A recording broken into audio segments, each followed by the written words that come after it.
ஆப்கானிஸ்தானுக்கு வரலாறு காணாத அதிர்ச்சி கொடுத்த இந்திய அணி. அதாவது நம்முடைய இந்திய அணி தற்போது ஆப்கானிஸ்தானுக்கு எதிரான கிரிக்கெட் தொடரில் விளையாடி வருகிறது.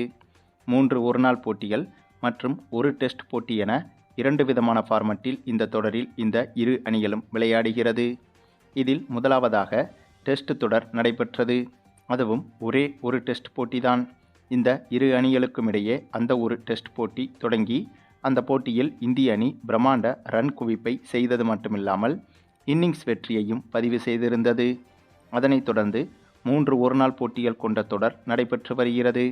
இதில் முதல் போட்டி அண்மையில்தான் நடந்து முடிந்திருந்தது. அந்த போட்டி 50 ஓவராக விளையாட முடியாமல் மழை குறுக்கிட்டதால் அந்த முதல் ஒருநாள் போட்டி 25 ஓவர் போட்டியாக மாறியது. இதனால் இந்த முதல் ஒருநாள் போட்டி மீதான எதிர்பார்ப்பு என்பது இன்னும் அதிகமானது.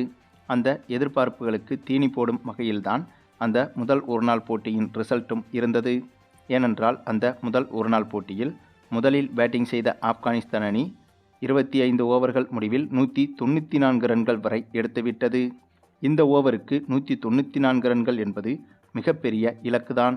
ஆனாலும் அவ்வளவு பெரிய இலக்கை அசால்ட்டாக எளிதாகவே சேசிங் செய்து இந்த போட்டியில் இந்திய அணி வெற்றி பெற்றிருந்தது.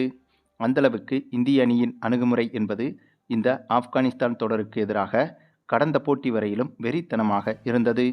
இந்த நிலையில்தான் தொடர்ச்சியாக டெஸ்ட் போட்டியிலும் தோற்று முதல் ஒருநாள் போட்டியிலும் தோற்று கடும் பின்னடைவை சந்தித்து வரும் ஆப்கானிஸ்தான் அணி 2வது ஒருநாள் போட்டியில் கண்டிப்பாக வெற்றி பெற்றே ஆக வேண்டும் என்ற தீவிர முனைப்பில் களமிறங்கியது. அதாவது இந்த போட்டியில் தோற்றுவிட்டால் இந்த ஒருநாள் தொடரையும் ஆப்கானிஸ்தான் அணி இழந்துவிடும். அதற்கு காரணம் 3 ஒருநாள் போட்டிகளில் மட்டும்தான் இந்த இரு அணிகளும் விளையாடுகிறது. அதில் ஏற்கனவே முதல் போட்டியில் இந்திய அணி வெற்றி பெற்றுவிட்டது. ஆகவே இந்த 2வது ஒருநாள் போட்டியிலும் இந்திய அணி வெற்றி பெற்றுவிட்டால் இந்த தொடரை இந்திய அணி ஒரு போட்டி மீதம் இருக்கும் போதே 2-0 என்ற கணக்கில் கைப்பற்றிவிடும். ஆக இந்த 3 ஒருநாள் போட்டிகள் கொண்ட தொடர் உயிர்ப்போடு இருக்க வேண்டுமென்றால் இந்த 2வது ஒருநாள் போட்டியில் ஆப்கானிஸ்தான் அணி வெற்றி பெற்றே ஆக வேண்டும். அந்த ஒரு இக்கட்டான சூழலில்தான் இந்த 2வது ஒருநாள் போட்டி தொடங்கியது. இந்த போட்டி தொடங்கி டாஸை வென்ற இந்திய அணி முதலில் பேட்டிங் செய்ய முடிவெடுத்திருந்தது. ஆனால் பேட்டிங் செய்ய வருவதற்கு முன்பே இந்த போட்டியிலும் மழை குறுக்கிட்டது. ஏற்கனவே இதேபோல முதல் ஒருநாள் போட்டியிலும் மழையால் தடைபட்டு 25 ஓவராக குறைக்கப்பட்டு தான் அந்த போட்டி நடைபெற்றிருந்தது. இப்போது அதேபோல இந்த 2வது ஒருநாள் போட்டியும் மழையால் தடைப்பட்டது. அதன் பிறகு நீண்ட நேரம் கழித்து 35 ஓவராக குறைக்கப்பட்டு இந்த போட்டி தொடங்கப்பட்டது. அப்படியாக தொடங்கப்பட்ட இந்த ஒரு போட்டியில் முதலில் பேட்டிங் செய்த நம்முடைய இந்திய அணி சூப்பராகவே பேட்டிங் செய்திருந்தது.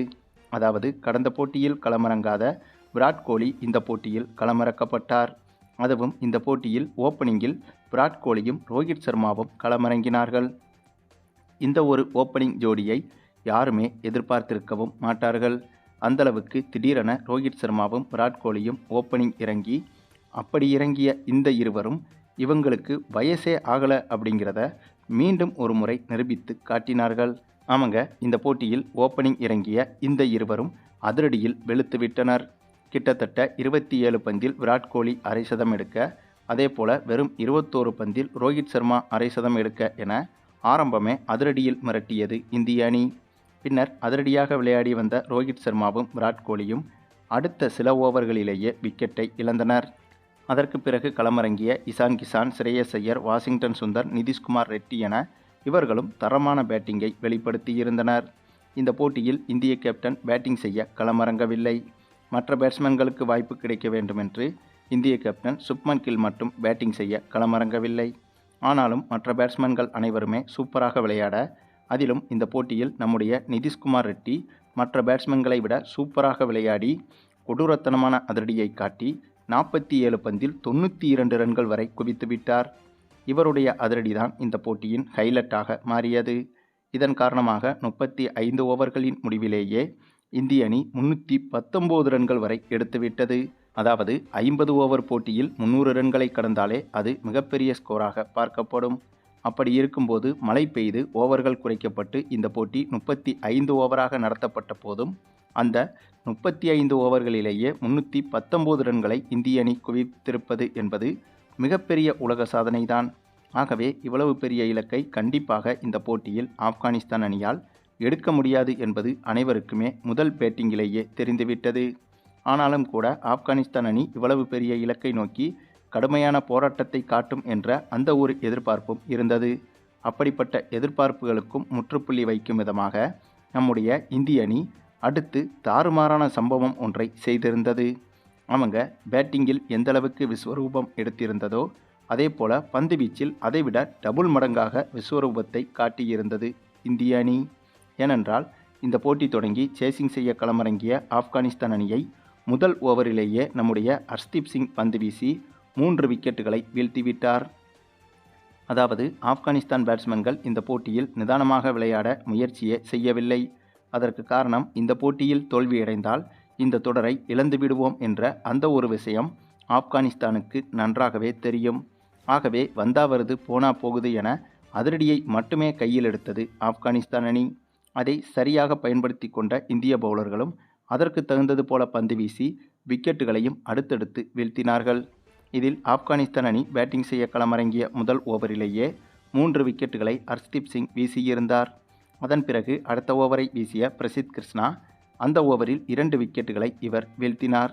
இப்படியாக ஒவ்வொரு ஓவரிலும் குறைந்தபட்சம் ஒரு விக்கெட்டையாவது வீழ்த்தி ஆப்கானிஸ்தான் அணியை ஒரு ஓவருக்கு 1 ரன் 2 ரன்களே அடிப்பதற்கே வழியில்லாமல் செய்துவிட்டது இந்திய அணியின் பந்துவீச்சு. பின்னர் அப்படி இப்படி போராடிய ஆப்கானிஸ்தான் அணி இந்த போட்டியில் மொத்தமாக 19 ரன்கள் மட்டுமே எடுத்திருந்தது. இதை கேட்பதற்கு நம்ப முடியாமல் தான் இருக்கும். ஏனென்றால் இந்திய அணி சரியாக 319 ரன்கள் எடுக்க, ஆனால் ஆப்கானிஸ்தான் அணி 300 ரன்கள் பின்தங்கி சரியாக 19 ரன்கள் மட்டுமே எடுத்திருந்தது. அதுவும் வெறும் 6 ஓவர்களுக்கு உள்ளாகவே மொத்த விக்கெட்டுகளையும் இழந்து இந்த போட்டியில் ஆப்கானிஸ்தான் அணி 19 ரன்கள் மட்டுமே எடுத்து ஆல் அவுட்டும் ஆகியிருந்தது. அந்தளவுக்கு இந்திய அணியின் பந்துவீச்சு என்பது இந்த போட்டியில் பேட்டிங்கை விட பல மடங்கு பந்துவீச்சில் விஸ்வரூபமாக இருந்தது. அதுவும் 2வது ஒருநாள் போட்டியை முன்னிட்டு நடைபெற்ற வார்ம் அப் மேட்சில்தான் இப்படி ஒரு வெற்றியை இந்திய அணி படைத்திருந்தது. ஆக வார்ம் அப் மேட்சிலேயே இந்தளவுக்கு மோசமாக சொதப்பியிருக்கும் ஆப்கானிஸ்தான் அணி கண்டிப்பாக அதிகாரப்பூர்வ போட்டியிலும் இதைவிட மோசமாக விளையாடும் என்றுதான் சொல்ல வேண்டும். அந்தளவுக்கு இந்திய அணியின் ஆதிக்கம் என்பது இந்த ஆப்கானிஸ்தானுக்கு எதிரான தொடரில் துளி கூட ஆப்கானிஸ்தான் அணியை தலை தூக்க விடாத அளவுக்கு அடித்து ஆடி வருகிறது. சரி, நீங்கள் சொல்லுங்கள், இந்திய அணியின் இந்த ஒரு விஸ்வரூப வெற்றியை பற்றியும் இதேபோல அடுத்தடுத்த அதிகாரப்பூர்வ போட்டிகளிலும் வெற்றி பெற்று இந்த 3 ஒருநாள் போட்டிகள் கொண்ட தொடரை 3-0 என்ற கணக்கில் இந்திய அணி கைப்பற்றுமா என்பதை பற்றியும் உங்களுடைய கருத்துக்களையும் கமெண்டில் தெரிவிங்க.